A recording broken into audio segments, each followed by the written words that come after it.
juga untuk Pak Galuh, selamat sore juga untuk Ibu Novi, dan selamat sore juga untuk teman-teman sekalian. Pada hari ini kami akan membahas sebuah isu yang sering dihadapi di hampir semua kota di Indonesia, yakni persoalan sampah. Nah, jika kita mendengar kata sampah ya biasanya itu muncul di mana kita mungkin kata jorok atau bau. Akan tetapi kalau kita memandangnya dari perspektif yang berbeda, sampah ini mempunyai potensi yang besar. Sampah itu bisa bermanfaat bagi lingkungan dan juga bisa bernilai ekonomi. Serta sampah itu bisa menjadi sumber energi, tergantung bagaimana cara kita mengelolanya. Maka dari itu, pada hari ini kami mengangkat isu ini lebih dalam dengan judul presentasi analisis alternatif kebijakan kemasan unit pengolahan kompos berbasis TPA sebagai upaya mengatasi timbulan sampah dan sistem pendamping di TPA Sukawinatan, Kota Palembang. Sebelum masuk presentasi, izinkan kami memperkenalkan diri. Saya sendiri sebagai moderator Ahmad Paisudoli, dengan rekan-rekan saya ada Salman Arista Putri, ada Nabila Indonesia, dan ada Ayana Desma, serta ada Mikrojutu Nazila. Untuk penyampaian substansi masalah akan disampaikan oleh Nabila. Pada Nabila saya silakan. Baiklah, di sini saya akan menjelaskan mengenai substansi masalah. Jadi TPA Kalimantan ini menerima sekitar 1.200 hingga 1.500 ton sampah per harinya. Bayangkan ratusan ton menumpahkan sampah ke titik sampah. Total itu 60,5% adalah sampah organik yang sebenarnya bisa diolah menjadi kompos atau recycling. Masalahnya, potensi besar itu tidak termanfaatkan. Fasilitas pengolahan sampah kompos di TPA hanya mampu mengolah sekitar 200 kg per hari, yang artinya kurang dari 1% dari yang seharusnya bisa diolah. Jadi bukan karena tidak ada potensi, tetapi karena kapasitasnya ini jauh dari memadai. Selain itu ada beberapa kendala lain, yaitu alat berat yang tersedia ini sebagian besar sudah tua dan tidak bisa beroperasi. Yang bisa beroperasi hanya 6 unit dari 9 unit ekskavator. Tentu ini bisa mempengaruhi kegiatan landfilling, pengangkatan sampah, dan juga optimah harian. Dengan beban sampah yang sebanyak itu, kekurangan OJK ini jelas menjadi hambatan yang besar. Berhenti itu untuk armada pengangkutan sampah. Palembang saat ini memiliki 141 unit, padahal dari perhitungan kebutuhan pelayanan optimal idealnya itu seharusnya 225 unit. Artinya kita kekurangan 84 armada ini membuat pengangkutan sampah dari TPS ke TPA ini menjadi tidak maksimal, sehingga ada penumpukan di tingkat TPS dan keselamatan masuk ke TPA. Selain masalah alat dan juga armada, sistem pemilahan sampah juga belum berjalan. Masyarakat belum memilah sampah dari sumber, jadi semua sampah ini masuk ke dalam kondisi yang bercampur. Pemulungnya sebenarnya memiliki peran penting dalam proses ini belum terintegrasi ke dalam sistem yang resmi. Fasilitas seperti TPST dan juga PLTSA belum beroperasi sehingga tidak bisa membantu mengurangi beban. Akibat semua itu, tekanan pada lingkungan semakin besar. Ada potensi pencemaran hidup di air tanah hingga bisa mempengaruhi kualitas air di sekitar TPA. Selain itu juga ada potensi peningkatan emisi gas metana dari tumpukan sampah tidak terkelola. Gas ini bisa mengakibatkan dampak negatif seperti pemanasan global dan juga masalah kesehatan. Kalau kondisi seperti ini tidak segera diimplementasi, TPS Kalimantan bisa mencapai titik jenuh dalam waktu yang dekat. Karena itulah kita membutuhkan kebijakan yang lebih cepat, lebih efisien dan juga lebih realistis untuk diterapkan. Sekian penjelasan dari saya dan kembali kepada Pak. Mengenai metode penelitian yang kami gunakan akan disampaikan oleh Abi Nazila. Itu ada metode. Jadi kelompok kami menggunakan pendekatan kualitatif deskriptif yang mana tidak hanya menggunakan data yang sudah ada, tetapi juga menggali informasi secara langsung dari pihak-pihak terkait. Seperti kemarin kami melakukan wawancara langsung ke TPA Sukawinatan, yaitu langsung mewawancarai kepala UPTD di TPA Sukawinatan. Kenapa? Karena beliaulah yang paling tahu keadaan secara real yang terjadi di lapangan. Dia memberitahu kami banyak hal, mulai dari kapasitas alat, cara pengolahan sampah, sampai kegiatan sehari-hari yang terjadi di TPA Sukawinatan. Selain itu, kami juga mengobservasi langsung untuk melihat cara pengolahan sampah, cara alat itu bekerja, dan aktivitas pemulung yang ada di TPA Sukawinatan. Nah, selain itu juga kami juga menggunakan dokumen resmi seperti dokumen DLHK, dokumen peraturan daerah, dan beberapa kajian yang terkait dengan pengolahan sampah di Kota Palembang.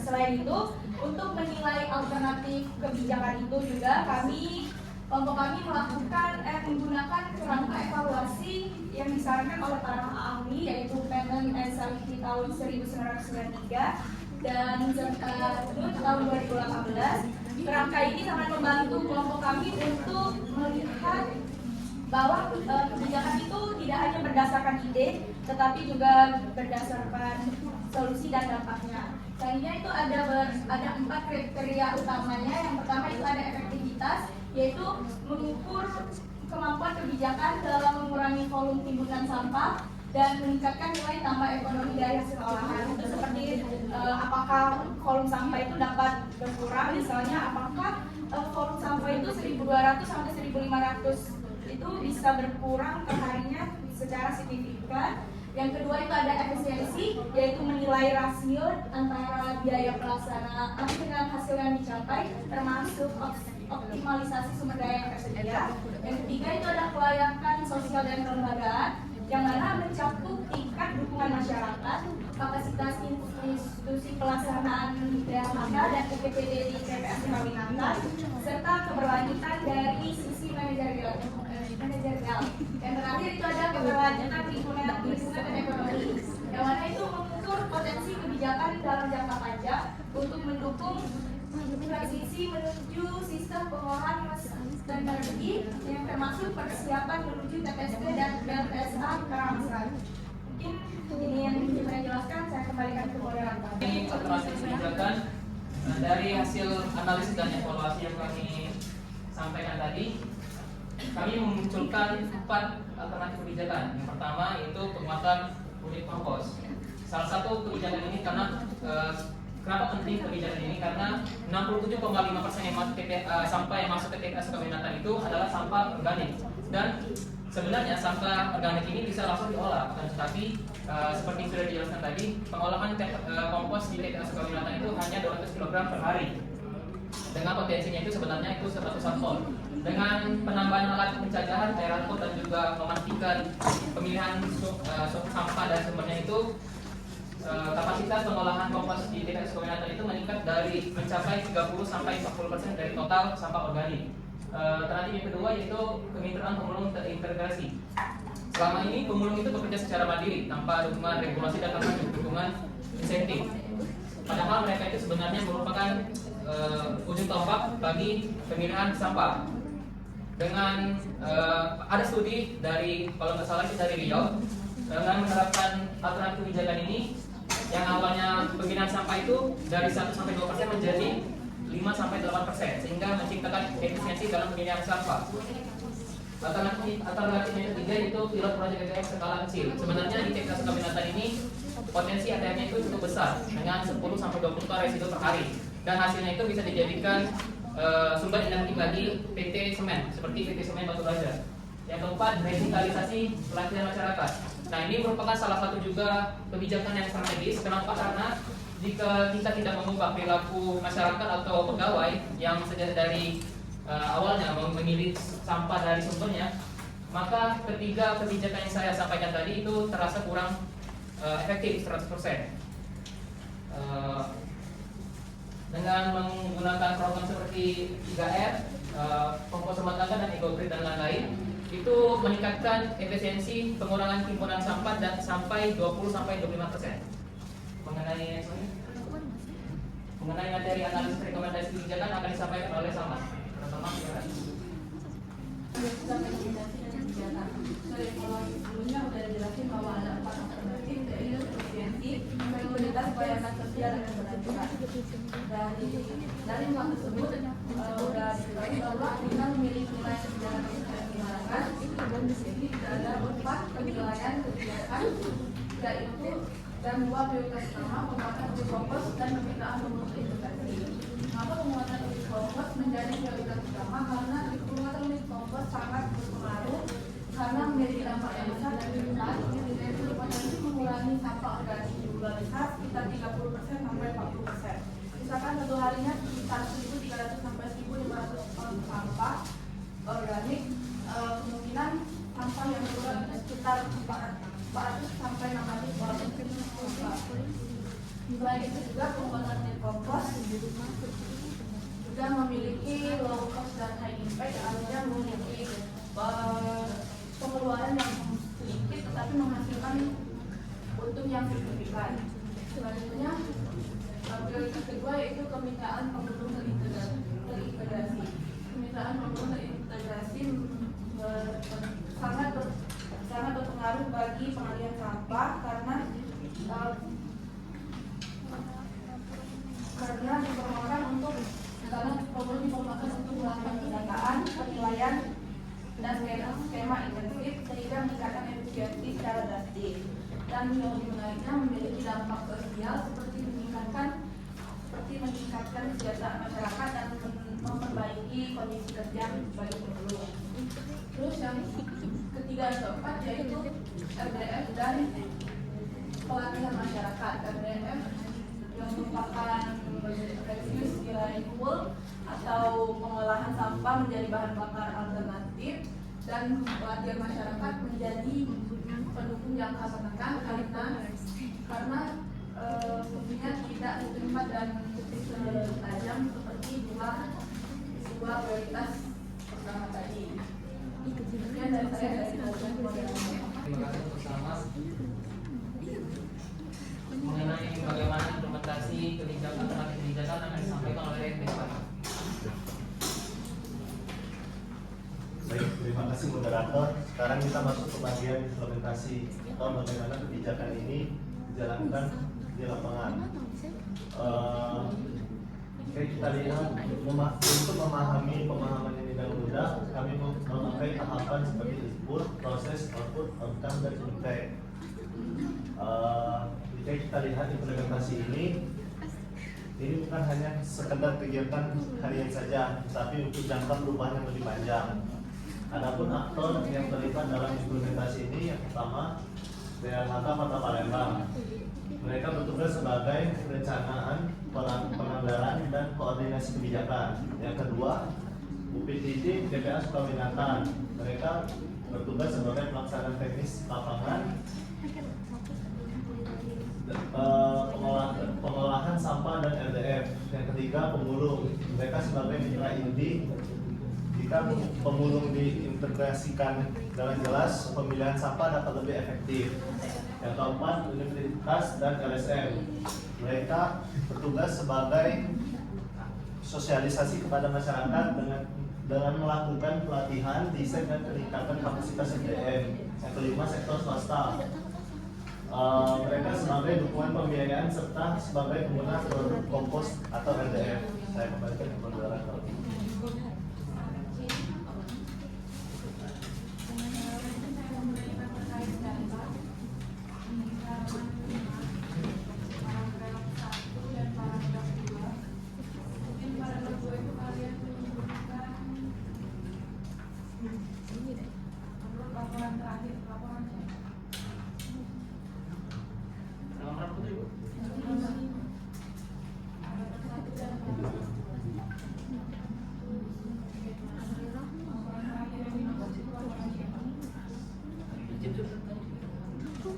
Itu laporan itu pertama itu biasanya dari berita Bu. Sama dari laporan DLHK Bu. Sama yang kalau yang untuk 67,5% itu datanya dari satu data Indonesia Bu. Yang 1.500 ton sampah di mana lebih dari 2/3 atau 67,5% pada paragraf pertama Bu. Itu datanya dari satu data Indonesia Bu pada tahun 2023. Terus direvisi pada tahun 2025. Ya, Bu. Untuk paragraf kedua itu juga masih dari berita terbaru pembangunan TPS TPE PLSTA Sukaminatan Bu.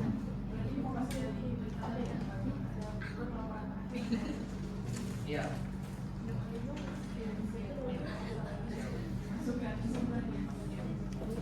Ini dapat.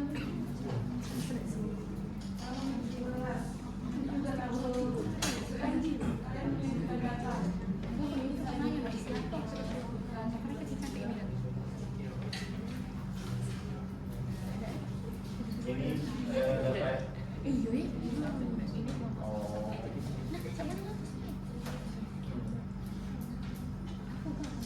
Halaman 19 di bagian yang cross paling atas itu 400 sampai 600 nya itu kira-kira teman-teman Ya, jadi gini Pak, kan kami dari datanya itu dari wawancara kepala PTD Bapak Zaidan katanya. Nah itu pada sebelum penguatan unit kompos itu kan perkiranya itu 200 kg per hari Pak. Nah ini kan 400 sampai 600 ton ini ibaratnya itu penguatan itu kan baru skala awalnya Pak. Mungkin 400 sampai 600 ton ini setelah pemuatan gitu perhitungannya, perhitungan perkiraan saja Pak, bukan secara pasti, mungkin lebih atau mungkin juga kurang. Iya. Kalau dilihat kan komposnya banyak juga nih, 67%. Iya. 67%. Berarti kalau dalam maksimalnya paling rendah dia 700 ton, minimal maksimal sekitar 800 ton. Kalau misalnya. Oke. Lalu di bagian cons di alternatif 2 itu yang nomor 2 adanya resistensi dari pemulung informal yang enggan diformalkan.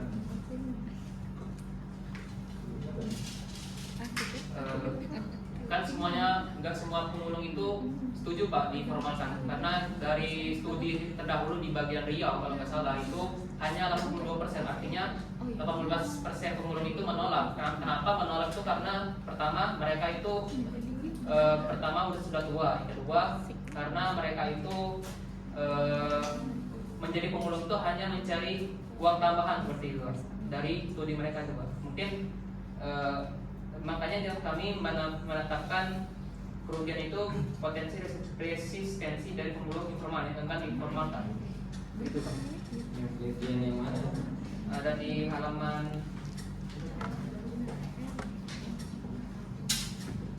halaman 18 Pak. Halaman 18 di bagian paragraf alternatif kedua pada paragraf yang kedua Pak. Itu memang nggak dicantumkan, tapi kalau kami teliti bedah secara jurnal itu memang ada 82%, hanya 82% Pak. Berarti yang untuk menolak itu karena memang sudah tua, yang kedua itu karena mereka itu mencari uang tambahan saja Pak. Resisten. Iya. Maksudnya diformalkan itu adalah Diformalkan itu di secara resmi. Iya Pak. diresmikan sebagai pemulung. Enggak, jadi pegawai pemisah sampah gitu Pak. Pegawai itu. Berarti dia setara apa? THL kah atau apa dalam konteks kepegawaian statusnya sebagai apa? Mungkin seperti ya pegawai eksternal, karena yang di jurnal itu ada dia tuh gerak, ada semacam program gitu Pak. Nah mungkin programnya ini nggak selamanya Pak, karena kan memang pemulung itu kan nggak termasuk kayak PNS atau P3K lah Pak. Nah mungkin lebih ke pegawai eksternal saja, tapi tetap digaji secara seberapa banyak mereka menyetorkan sampai telah dipilah Pak.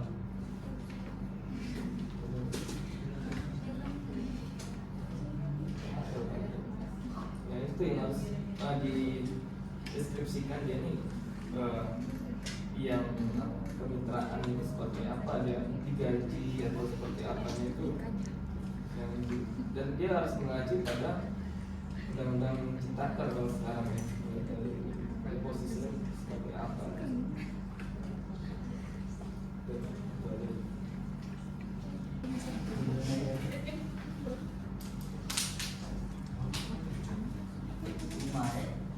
Lima ya. Pak Isman apa? Salma. Kur. Bila mana Nabila? Ananda Mikrodotun.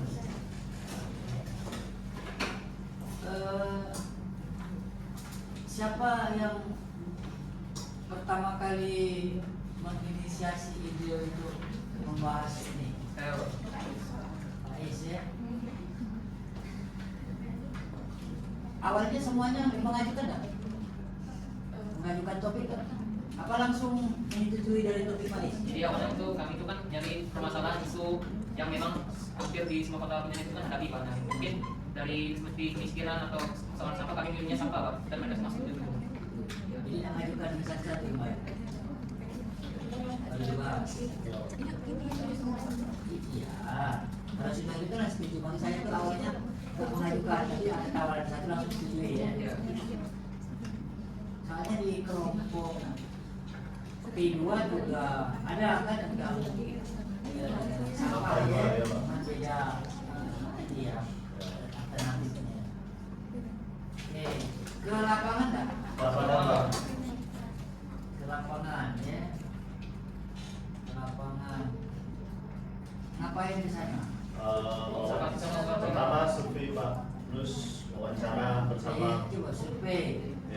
itu apa yang disurvei? Kami melihat langsung Pak, gimana pengolahan yang komposnya, terus gimana. Survei itu sama dengan observasi. Beda Pak. Apa bedanya? Kalau survei itu kalau nggak salah mengajukan gambaran ke sumbernya Pak. Kalau observasi itu kita melihat sumbernya bagaimana mereka bekerja. Observasi. Survei apa survei observasi? Observasi. Oke, bentar. Observasi. Apa yang dalam observasi? Bagaimana cara mereka mengolah sampahnya yang terkurang. Mengolah. Apa lagi? Terus Melihat yang pembuatan komposnya Pak. Pembuatan Kompos. kompos. Kalian itu kemana? Observasinya? Ke TPS langsung Pak. Sama ke kantor yang TPA Sukawinata. Iya Pak. Oh, di sana ada pengolahannya. Ada Pak, ada kantor ini UPT TPS. Kemarin soalnya kelompok P2 tuh nggak bisa masuk katanya. Oh, kami di sini Pak. P1 apa P2 ya? beda dulu P2. Pak. Beda dulu kan Pak. Apa? Nggak sama judulnya Pak. Iya. Karena masalah judul. Mereka nggak bisa masuk katanya. Kami kemarin langsung minta izin kepada ininya Pak. Ini sangat Iya. strategi kali mereka ya. Apa? Kami langsung iya. Oh, Langsung mau bawa- ya. iya, wawancara. Ada orang dalam nggak? Nggak ada Nggak ada. Pak. Ke DPA ya. DPA. Nah, apalagi yang observasi? Cara bikin pupuk, tahu? Berarti tahu kalian cara mereka itu Enggak Pak. bikin Itu pembuatan? bukan aku ini Pak. Tapi kalau prosesnya tahu Pak. Tahu. Iya. Di dokumen enggak? Iya. Iya, ada Pak. Itu ya. Oh, itu. Kami juga melihat data ininya Itu Pak. dekat ini di area Sukawinatan itu ya? Di dalam Pak. Kantornya Pak. Di dalam. Jadi di depannya kantor, di belakangnya itu tempat sampahnya Pak.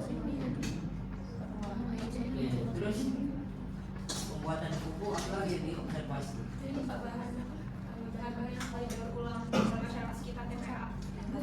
Hasilnya pas dan lain-lain. Oh, hasil pengolahan ya. Iya, hasil pengolahan.